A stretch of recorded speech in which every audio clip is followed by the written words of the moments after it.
everyone. Ashley May and Nicole Russo taking a look at the Gazelle this Saturday at the Big A. A very nice race for a mile and an eighth with Kentucky Oaks points on the line. And Nicole, we'll take a look here at the slate for this field. 8 fillies are entered, ready to go the mile and an eighth distance. And some interesting horses in here. Ballerina de Oro will look to move a step forward from the Devona Dale performance last time out. Vanilla Sunday was an impressive maiden winner last time out. And even horses such as Early On, where they've looked at some other spots since the Virginia Oaks, this is where they wind up.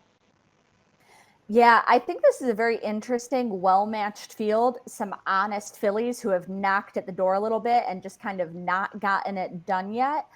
One interesting thing I think about this race is nothing happens in a vacuum, right? Several fillies in this field have run well against fillies entered in the Grade 1 Ashland at Keeneland. Now, at the time we're filming this, the Ashland's scheduled to be run Friday, a day before the Gazelle.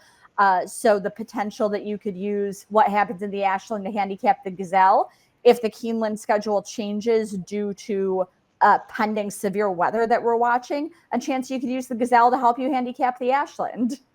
It'll be very interesting to see what plays out later this week. We'll look at the time form USP's projection here for the Gazelle, and you can see the 3 Vanilla Sunday could be part of the mix. I think a lot has to do with the way that she just took command early in her race last time out. She drew clear by nearly 16 lengths, but on the outside in here, the 8 Liam and the Dust, those races 2 and 4 starts back, another filly that could be potentially forward. Yeah, and I think it'll be curious to see what they do with Liam in the Dust, because you certainly don't want to let, kind of the other speed horse in the race get away from you. But on the other hand, perhaps if you try to go with Vanilla Sunday early, you take away your filly's best effort. Vanilla Sunday, as you said, just coming off kind of that blowout win last out. And the late pace flag is attached to the 2 Ballerina de Oro, who will look to take a step forward while getting back to a traditional 2-turn race. We'll take it off with the number 1 Late Night Call here. It was a maiden winner last time out. That came at Laurel Park in her 4th career start at a mile and a 16th, and she was able to take them gate to wire. But obviously, this is a huge step up in class and kind of a last chance effort for this filly to even think about the Kentucky Oaks. A big step up in class, and she also got away with an easy pace last time out. 25 and change for the opening quarter, 50 and change for the half, 116 for the 6 furlongs. As she takes the step up in class, I don't think she'll be getting anything approaching those fractions here. The 2 Ballerina de Oro will take a look at her most recent performance, which was at Gulfstream Park, and pointed it out a little bit. This is a 1-turn mile at Gulfstream Park, and I just don't know if this is a track that plays to her advantage. When you think about the configuration, it playing well to speed sometimes. In terms of how this race ends up panning out, the winner, the Queen's MG, she was able to kind of make somewhat of a move in here, but I think everyone made their move a little bit earlier than Ballerina de Oro. She just misses for second in here, but I just think it's getting back to a track that she's familiar with in a 2-turn configuration that really helps her chances. Absolutely. And the last time she ran 2 turns at Aqueduct, she ran very well behind Mohima, who was unbeaten to that point and who has entered in the Ashland. The 2nd and 3rd place finishers from the Demoiselle are coming back here with that affinity for Aqueduct. Finished behind 2 very good fillies last out in the Queen's MG and Ashland entrant Lacara. And again, what is probably not her best game, the daughter of Medaglia d'Oro, sire of 2 Kentucky Oaks winners, and out of a Tappet mare. She's going to relish the distance. She is, but she's going to need pace help. I think that's the one knock on her. If you look at her lone win, it was on the turf at Kentucky Downs, which is an odd configuration, but they went 45 and 4 to the half. They went pretty quick there early on. The number 3, Vanilla Sunday, we'll take a look at that performance last time out, Nicole, because visually it's pretty impressive when you see a horse draw clear like this. Now, obviously, the question always then is asked, what was behind her? And that'll be a question. But for a filly that we had seen race, go on the shelf, and then come back like this for her first start as a 3-year-old, she showed that she does have ability. Yeah, this is really a litmus test for her. And as you said, her starts have been well spaced to this point. But I think the encouraging thing about her is that she seems to have turned the corner from 2 to 3 as an improving filly. And this one for Todd Fletcher and Rupoli stable, the 4 early on. She ran well in the Virginia Oaks. Now, I don't know, Nicole, when you watched the replay, what you thought. Fondley is very talented to be able to win that race in her 2nd career start, but it looked like Early On was going to go by her. And then she really didn't. Fondly was able to dig in deeper and get the job done. But it looked like she was going to be moving well enough to get the score there, and she just wasn't able to do so. Yeah, and this was after a troubled trip, and both of these fillies were still game to the wire, which, I really love. No disrespect to the Eclipse Award winner who rode her last time, but I do think Javier Castellano picking up the mount is going to fit this filly really well. The 5 Della Rain, she's been a fun filly to watch in the sense that we've seen her on free surfaces, and she's shown she has the ability to run on whatever you place her on. And then last time out, thought about pulling the replay in the Florida Oaks. I thought it was a good performance considering how game Nitrogen was, but it's a turf race, right? It just doesn't really apply in the same way that a dirt race would, and can't take anything away from her Suncoast. She's only a length and a quarter behind her Laugh, who had a horrible start in that race. But once again, this is a filly that likes to close from off of it and sort of sit mid-pack, and she's been able to run so far. Absolutely. And this just seems like a really honest filly who has faced good competition throughout.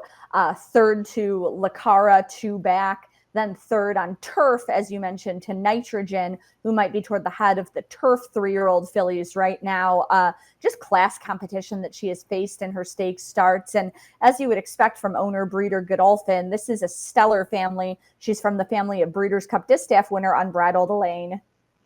The 6 is up next here for Richard Dutrow. Was 5th last time out in the main line. That was fresh off her maiden score. Now, her maiden score came in November at Horseshoe Indy, and she got a nice trip where she was mid-pack. She was able to get up in time and kind of draw clear to beat that field, and she showed a big progression from debut to her second start. I just wonder what happened last time out. She really didn't have a ton to offer, and maybe she needed the race, but you still would have hoped, Nicole, that she would have shown more now that she's going to go into the Gazelle. It's a big step up from that race at Parks. Yeah, maybe needed the race, perhaps didn't like the track as both of her prior starts came elsewhere, but really just showed nothing last time out with a, Beyer speed figure of 11. And at first you wonder if she can bounce back, and second you wonder how much she got out of that race to move her forward. The 6, Pure Beauty, up next here for Shug McGahee. Tried winners for the first time last time out at Gulfstream Park. So she went from the 1-turn mile to 2 turns at a mile and a 16th.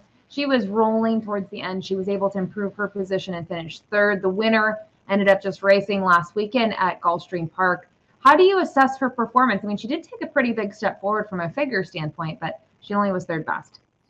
She took a step forward, and the winner of that race, Anna's Promise, came on to run second to the Kentucky Oaks-bound 5G in the Gulfstream Park Oaks last weekend. So the race has come back pretty good thus far at this early stage. And I do want to highlight the rider who some people might not be as familiar with. This is leading Tampa Bay rider Samuel Marin, getting a chance to come into town and ride for Shug McGahee in both the Kentucky Derby and Kentucky Oaks preps on Saturday at Aqueduct. That's a big vote of confidence.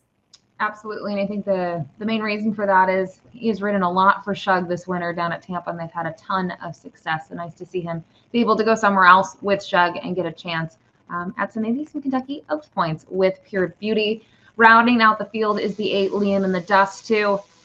It's just 1 for 6 lifetime, but when you start to look at some of the seconds and the thirds, and you look at who finished in front of her, maybe she's worth a look. You look 2 starts back, she was third behind Mahima and Ballerina d'Oro, the later of the 2 that she'll have to face once again in this spot. But even when you go to her second career start, she broke her maiden on debut, then went in the Pocahontas and was second to Lacara, only defeated by 3/4. She can hold her own, but she has had some performances sprinkled in there that just haven't been her best, including last out. Yeah, I'm not sure what to make of her last out, but if you draw a line through that, she's faced class competition through her career. And I think looking at this field, it's a competitive field, but there's no Immersive in here. There's no Muhima in here. There's no Lacara in here, that class of filly. So this might be the opportunity for this one to kind of take a step forward. She's a leggy daughter of Liam's Map, who took some time to put it together himself. So I do think continued development could be in the offing. All right, top pick time here for the Gazelle. As we mentioned, Kentucky Oaks points on the line. A very important race for these fillies on Saturday at Aqueduct. And we'll go with the horse that we ended up kind of rounding things out with here, the 8 Liam in the Dust, who I think kind of in contrast to my pick, Ballerina d'Oro, she'll probably, I shouldn't say probably, I would almost say definitely will have the jump on that filly, as she has been able to be more forward in the past. And maybe that helps her here. Yeah, and I think tactically, Joel Rosario, he's a very cerebral rider, and he's going to be able to watch the other speed on the race and kind of say, do I want to be closer? Do I want to be a bit further back?